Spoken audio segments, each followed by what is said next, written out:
kali ini kita akan membahas tentang apa sih hal yang wajib orang tua tahu untuk anaknya ini menjadi anak yang cerdas, dan apa saja yang orang tua ini harus perhatikan untuk mencetak anak menjadi cerdas.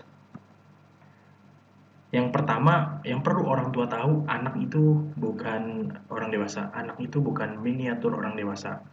Anak itu adalah sedang dalam proses tumbuh dan berkembang. Tumbuh secara numerik, berkembang secara kualitas. Tumbuh bisa diukur nanti dengan berat badan, lingkar kepala, tinggi badan, dan lain-lain yang secara tertulis bisa kita nilai secara objektif. Lalu kembang itu bisa kita nilai dengan milestone. Nanti milestone pun ada range-nya. Setiap umur apa yang harus dicapai. Lalu gimana cara mencapainya, nanti kita akan bahas juga. Jadi, orang tua wajib tahu tumbuh kembang anak. Lalu, tumbuh apa sih tadi? Pertumbuhan itu yang bisa dilihat secara numerik, yang bisa diukur. Contohnya berat badan, contohnya tinggi badan, contohnya lain juga lingkar kepala. Dan ini dipastikan trennya meningkat. Dari awal dia lahir, lalu mulai dia umur 0 bulan, umur 1 bulan, 2 bulan, 3 bulan, dan seterusnya. Kenapa ini penting? Ini menjadi tolak ukur dan parameter kita yang menunjukkan anak itu bertumbuh. Dan perkembangannya kita lihat juga.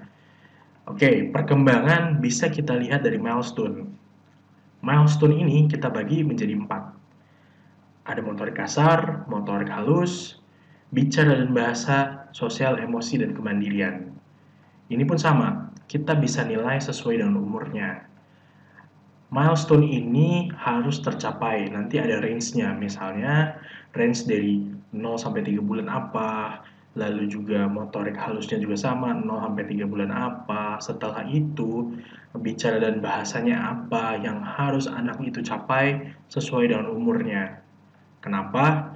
Karena di setiap range umur ini, milestone itu menjadi patokan kita. Walaupun setiap anak berbeda-beda, tetapi kita punya range.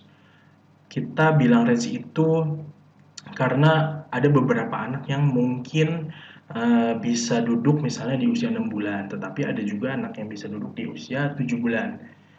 Tetapi juga misalnya dalam range itu anak masih dalam batas normal, yang nggak apa-apa juga, bukan suatu masalah yang mengkhawatirkan, asalkan sesuai dengan range-nya. Dari milestone ini, kita bisa lihat dan bisa kita nilai juga. Ketika orang tua tahu tumbuh dan kembang, antara pertumbuhan tadi berat badan, lingkar kepala, lalu juga tinggi badan, diukur secara berkala, dan perkembangannya juga sama, motorik kasar, motorik halus, bicara dan bahasa, sosial, emosi, dan kemandirian, sesuai dengan usianya, maka anak tersebut tumbuh kembangnya baik.